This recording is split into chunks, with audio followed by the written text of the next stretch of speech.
Bismillah. Assalamualaikum warahmatullahi wabarakatuh.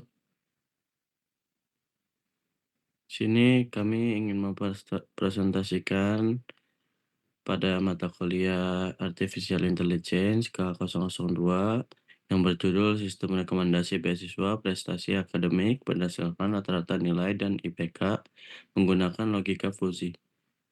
Yang beranggota kelompok ada Adelia Rafafarjana, ada Yohana Nabila Putri, ada Hani Ayu Karin, dan saya sendiri Muhammad Fahad. Dan kami dari kelompok 4. Oke, next.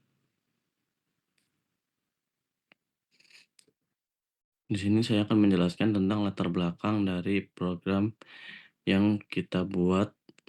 Ya, beasiswa merupakan bentuk dukungan finansial yang diberikan kepada mahasiswa berprestasi untuk mendorong motivasi belajar sekaligus meningkatkan kualitas pendidikan. Namun, proses seleksi beasiswa di banyak institusi masih dilakukan secara manual dengan hanya berfokus pada indeks prestasi kumulatif atau biasa kita sebut adalah IPK dan nilai rata-rata, tanpa adanya sistem pendukung keputusan yang objektif dan terstruktur. Kondisi ini membuat proses seleksi berpotensi kurang tepat, tidak konsisten, memakan waktu, dan tidak sepenuhnya transparan. Seiring berkembangnya teknologi kecerdasan buatan, atau di zaman sekarang itu kita menyebutnya adalah AI, logika fuzzy hadir sebagai metode yang mampu menangani nilai-nilai gradual seperti semester yang ditempuh, IPK, dan nilai rata-rata secara lebih fleksibel. Dalam penelitian ini, logika fuzzy digunakan untuk mengelompokkan mahasiswa berdasarkan semester 1 hingga 8 melalui fungsi keanggotaan, aturan fuzzy if-then, serta proses diversifikasi guna menghasilkan rekomendasi tingkat kelayakan beasiswa.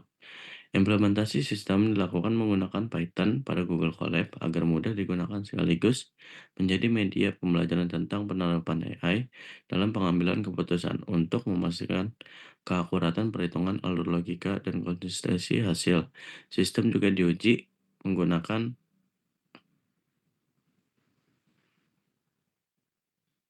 metode white box testing sehingga setiap langkah proses dapat diverifikasi dengan jelas. Okay, next. Urgensi penelitian. Penelitian ini penting dilakukan karena lembaga pendidikan membutuhkan sistem seleksi beasiswa yang lebih objektif, adil, dan transparan untuk mengurangi ketergantungan pada penilaian manual yang rentan bias. Logika fuzzy mampu mengolah data akademik yang bersifat tidak tegas menjadi evaluasi kelayakan yang lebih proporsional melalui derajat keanggotaan, aturan fuzzy, dan proses diversifikasi sehingga hasil rekomendasi lebih mencerminkan kondisi mahasiswa secara nyata. Sistem yang dihasilkan tidak bertujuan menggantikan keputusan akhir, tetapi berfungsi sebagai pendukung keputusan yang mempercepat proses seleksi dan meminimalkan kesalahan manusia. Pengujian white box dilakukan untuk memastikan bahwa setiap bagian program berjalan sesuai logika yang dirancang dan menghasilkan keluaran yang valid. Dengan menerapkan metode kecerdasan buatan seperti logika fuzzy, sistem rekomendasi beasiswa akademik dapat mengurangi bias dalam proses pemilihan penerima beasiswa, mempercepat proses analisis data akademik mahasiswa, memberikan rekomendasi penerima beasiswa yang paling sesuai dengan kriteria agensi, mendorong transparansi dan meningkatkan motivasi mahasiswa untuk terus berprestasi. Selain itu, pengguna Google Colab memungkinkan integrasi pembelajaran AI dengan kebutuhan praktis di bidang pendidikan, sehingga sistem ini tidak hanya bermanfaat untuk proses seleksi beasiswa, tetapi juga sebagai sarana edukasi bagi pengguna dalam memahami penerapan teknologi kecerdasan buatan atau AI. Dengan demikian, penelitian ini memiliki urgensi yang kuat dalam meningkatkan efisiensi, akurasi, dan akuntabilitas proses seleksi beasiswa. Di sini ada sumber data, yaitu data yang kita peroleh untuk membuat program kita. Data penelitian diperoleh dari berbagai agensi beasiswa di Indonesia melalui sumber resmi daring seperti situs web dan dokumen publik. Informasi yang dikumpulkan meliputi syarat semester, batas nilai atau IPK, domisili, kualifikasi tambahan, serta tautan pendaftaran. Tahapan pengumpulan dan pengolahan data. Yang pertama ada pengambilan data, mengambil informasi relevan dari situs dan dokumen resmi. 2. Validasi silang mengecek konsistensi data antar sumber. 3. Pembersihan data menghapus duplikasi, menstandarisasi IPK, nilai dan semester, menyeragamkan penulisan teks, menandai atau menghapus data tidak lengkap. Dan berikut adalah link Drive Google, yaitu yang berisi dengan link dataset yang kita buat, serta sudah kita susun yang mencakup beasiswa yang ada di Indonesia ini. Oke, baik. Selanjutnya akan dilanjutkan dengan rekan saya yang lain. Assalamualaikum warahmatullahi wabarakatuh. Perkenalkan, nama saya Hania Ayu Karin. Saya akan menjelaskan tentang metodologi penelitian yang digunakan kami untuk penelitian ini. Metode penelitian yang kami gunakan adalah logika Fuzzi-Mamdani. Karena logika ini tuh mampu menangani ketidakpastian penilaian yang subjektif, seperti nilai IPK, rata-rata, atau semester yang nggak bisa selalu dipisah secara tegas gitu, perlu skala yang lebih kompleks. Nah, metode Mamdani ini ada 3 tahapan utama. Yang pertama itu fuzifikasi, yaitu mengubah data numerik menjadi nilai keanggotaan Fuzzi. Kemudian inferensi itu nerapin aturan Fuzzi ke proses fuzifikasi tadi, itu untuk menentukan tingkat kelayakan. Kemudian ada difuzifikasi ini, dari aturan-aturan Fuzzi tersebut akan muncul output yang ada untuk menjadi nilai rekomendasi akhir gitu. Kemudian variabel input yang di input user adalah Kemudian variabel inputnya, ketika user menginput semester 1, maka inputan user selanjutnya adalah nilai rata-rata user pada saat user masih SMA. Nah, ketika user menginput semester 2 sampai 8, maka yang di input user selanjutnya adalah IPK user pada saat semester tersebut gitu. Kemudian ada variabel outputnya, ada 3, tidak layak, layak, dan sangat layak. Selanjutnya ada proses fuzifikasi. Nah, fuzifikasi tadi adalah mengubah nilai numerik menjadi fungsi keanggotaannya Fuzzi sendiri gitu. Misalnya jika user menginput semester 1 dan nilainya 65, maka proses fuzifikasi ini akan mengubah menjadi 60% layak dan 40% tidak layak atau sebaliknya gitu. Kemudian ada inferensi Fuzzi. Nah, dari proses fuzifikasi tadi, dia akan sistem akan menggunakan aturan Fuzzi ini untuk menentukan outputnya gitu. Nah, aturannya itu kita menggunakan logika jika maka. Misalnya, jika IPK-nya tinggi, maka tingkat kelayakannya juga tinggi. Nah, selanjutnya ada proses defuzifikasi. Defuzifikasi ini mengubah semua perhitungan yang tadi, yang masih abu-abu, yang masih 60% layak, 40% layak, itu diubah menjadi satu penilaian yang tunggal atau tegas gitu. Jadi nggak ada 60% layak atau 40% layak, dia akan mengubah sangat layak, layak atau tidak layak itu sendiri gitu, sesuai bobotnya masing-masing. Nah, kemudian di sini ada diagram activity. Aktivitas yang dilakukan tim sendiri itu mengumpulkan data beasiswanya, kemudian preprocessing datasetnya, dan menyimpan datasetnya sendiri. Nah, kemudian setelah datasetnya disimpan, sistem akan meload dataset yang sudah di preprocessing tadi. Kemudian dari dataset yang sudah di preprocessing ini, user akan menginput data-data user sendiri seperti nama, asal kampus, semester, IPK atau nilai, dan domisilinya. Kemudian sistem akan memfilter beasiswa sesuai semester, IPK, dan nilai rata-ratanya. Kemudian dari situ akan ditanya nih, apakah beasiswanya sesuai, adakah beasiswa yang sesuai atau tidak. Jika iya, maka sistem akan menghitung kategori IPK-nya atau nilainya, kemudian hitung skor Fuzzi-nya sampai terus menampilkan rekomendasi beasiswa dan visualisasi kurva fuzinya. Nah, jika tidak ada beasiswa yang sesuai nih, maka output yang ditampilkan untuk user itu tidak ditemukan beasiswa yang sesuai. Nah, kemudian di sini ada code-nya, teman-teman. Yang pertama itu ada input dataset beasiswanya, kemudian data pribadi usernya, kemudian di sini memfilter beasiswa sesuai semester dan syarat IPK atau nilai rata-ratanya. Nah, kemudian di sini ada perhitungan fusifikasinya, yaitu fusifikasi IPK dan nilai rata-rata dan semesternya. Kemudian di sini akan mengecek domisili statusnya. Nah, setelah itu semuanya perhitungan skornya itu akan disimpan. Nah, di sini outputnya akan menampilkan hasil rekomendasi tadi, teman-teman. Oke, baik, sekian dari saya. Terima kasih. Wassalamualaikum warahmatullahi wabarakatuh. Selanjutnya, saya Yona Nabil Putri akan menjelaskan mengenai implementasi dari program. Di sini kami mengambil 4 kode program utama yang menjadi inti dari proses sistem rekomendasi beasiswa yang terfokus pada logika sistem. Yang pertama di sini kami menerapkan filter CRIPS, yaitu proses seleksi awal yang menggunakan aturan pasti atau non-fazi seperti syarat minimal semester dan IPK. Apabila tidak memenuhi, akan keluar output tidak ada beasiswa sesuai dengan semester Anda. Nah, di sini tuh bakal ada proses penyaringan keluar. Yang kedua, mengelompokkan nilai pengguna ke dalam 3 kategori fazi, tidak layak, layak, dan sangat layak, berdasarkan dengan rentang nilai yang telah ditetapkan. Di sini difusifikasi dibagi 2, yaitu semester 1 dan semester 2 sampai 8. Kalau semester 1 itu dengan nilai, semester 2 sampai 8 itu dengan IPK. Yang ketiga, menghitung derajat keanggotaan untuk kategori. 3 kategori yaitu tidak layak, layak, dan sangat layak.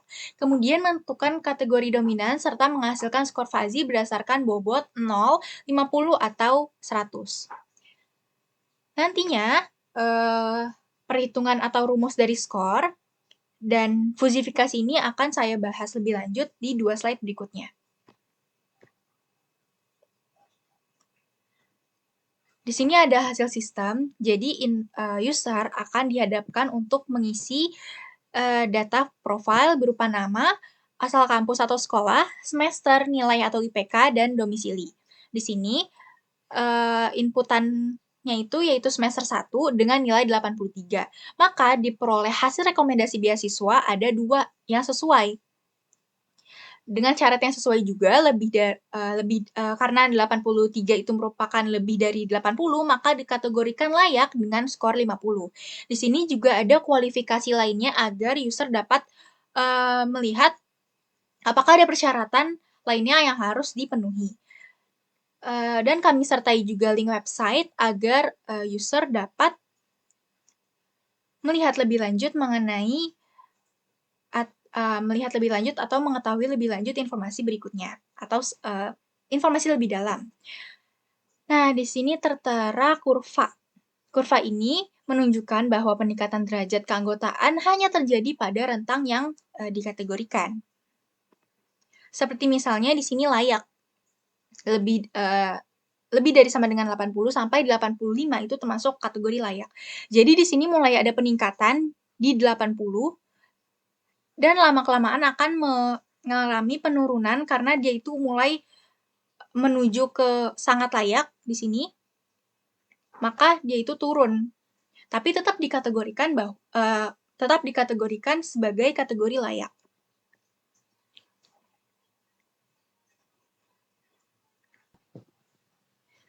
Di sini mulai analisis perhitungan sistem fazi. Yang pertama ada fungsi keanggotaan atau membership function untuk kategori nilai. Tidak layak, jika nilainya itu kurang dari sama dengan 79, maka sepenuhnya tidak layak atau derajat keanggotaannya itu 1. Nilainya 79 sampai 80, derajat keanggotaannya turun linear dari 1 ke 0. Apabila nilainya itu lebih dari sama dengan 80, tidak masuk dengan kategori tidak layak. Layak apabila nilainya itu 80 sampai 82,5 itu naik linear dari 0 ke 1. 82,5 sampai 85 turun linear dari 1 ke 0 karena dia udah mau mendekati ke sangat layak. di luar dari 80 sampai 85, maka derajat keanggotaannya itu 0. Yang ketiga, sangat layak. Apabila kurang dari sama dengan 85 tidak termasuk dengan kategori. 85 sampai 87,5 itu naik linier dari 0 ke 1. Apabila lebih dari 87,5 itu nilai sepenuhnya merupakan sangat layak. Yang kedua, ada fungsi keanggotaan atau membership function untuk kategori IPK. Tidak layak apabila IPK itu kurang dari sama dengan 3, maka sepenuhnya tidak layak atau derajat keanggotaannya itu 1. Apabila IPK 3 sampai 3,25, maka derajat keanggotaannya turun linier dari 1 ke 0. Nilai IPK lebih dari sama dengan 3,25, maka tidak masuk ke kategori. Layak apabila nilai IPK itu 3 sampai 3,25 naik linier dari 0 ke 1. IPK 3,25 sampai 3,5 itu turun linier dari 1 ke 0. Di luar dari yang disebutkan, itu maka derajat keanggotaannya itu 0. Yang terakhir, sangat layak. Apabila IPK-nya itu kurang dari sama dengan 3,25, maka dapat disimpulkan kalau misalnya dia itu tidak masuk dalam kategori. Tapi kalau nilai IPK-nya itu 3,25 sampai 4, maka naik linier dari 0 ke 1. Dan yang terakhir, apabila IPK lebih dari sama dengan 4, maka sepenuhnya dinilai bahwa kategori termasuk sangat layak.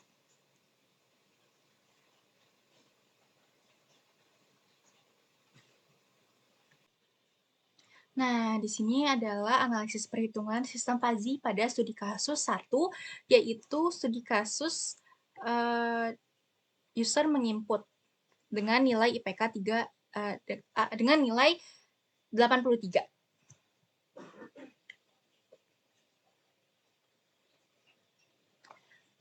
Tahap pertama yaitu fusifikasi dengan rumus Fx sama dengan XA. Di sini Fx itu merupakan derajat keanggotaan dengan kategori tidak layak, layak, dan sangat layak. Di sini ada TL-nya itu sama dengan 0 karena 83 itu kan lebih dari 80, maka tidak masuk dengan kategori. Sedangkan di layak ini 85 dikurang 83 dibagi 2,5 sama dengan 0,8. Nah, rumus ini tuh dari mana? Dari perhitungan ini, 85 dikurang 83 dibagi 2,5 karena masuk kategori ini. Dia memperoleh hasil 0,8. Selanjutnya di sini ada sangat layaknya itu 0 karena tidak masuk ke dalam kategori sangat layak. Yang kemudian tahap 2-nya itu adalah interferensi fuzzy. If X is A, then Y is B. Jadi, if IPK-nya itu is layak, then skor fuzzy-nya itu is 50. Kalau misalnya di studi kasus beda, if IPK-nya itu sangat layak, maka then skor fuzzy is 100. Selanjutnya di sini tahap ketiga yaitu skor fuzzy mahasiswa dapat dihitung menggunakan metode weighted average, yaitu Y sama dengan sigma Fx dikali B dibagi sigma Fx. B di sini merupakan bobot kategori untuk 0 untuk TL, 50 untuk L, dan 100 untuk SL. Berikut merupakan rumus dari skor fuzzy. TL dikali 0 ditambah L dikali 50 ditambah SL dikali 100 dibagi TL ditambah L ditambah SL. Dari hasil ini. Jadi kita masukkan ini ke dalam sini. Maka substitusi nilainya. Kalau misalnya TL-nya itu kan 0 di sini, maka 0 dikali 0 ditambah L-nya itu 0,8 dikali 50 dan SL-nya itu 0 dikali 100 per atau dibagi TL-nya itu 0, L-nya itu 0,8 dan ditambah 0. Maka diperoleh 0 tambah 4 tambah 0 dibagi 0,5 yaitu hasilnya 60. Nah, kategori ini itu dapat ditentukan dari derajat keanggotaan terbesar yaitu layak yang dapat disimpulkan bahwa nilai 83 itu menghasilkan skor Fuzzy 50 dengan kategori utama layak. Menunjukkan bahwa meskipun tidak mencapai sangat layak, sistem memberikan penilaian proporsional sesuai dengan posisi di kurva Fuzzy.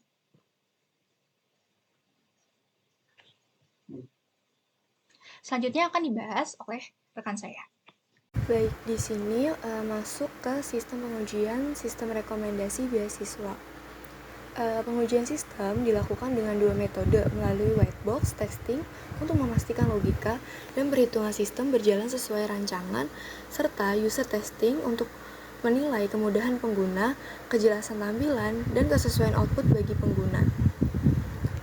Di sini yang pertama ada A, white box testing. Itu di tahap ini pengujian fokus ke logika di dalam program. Jadi ketika kita ngecek apakah setiap fungsi dan setiap perhitungan fuzzy itu udah berjalan belum kayak sesuai rancangannya. Nah, kita bisa lihat di sini contohnya ada beberapa skenario input kayak nilai IPK, semester, sama nilai rata-rata.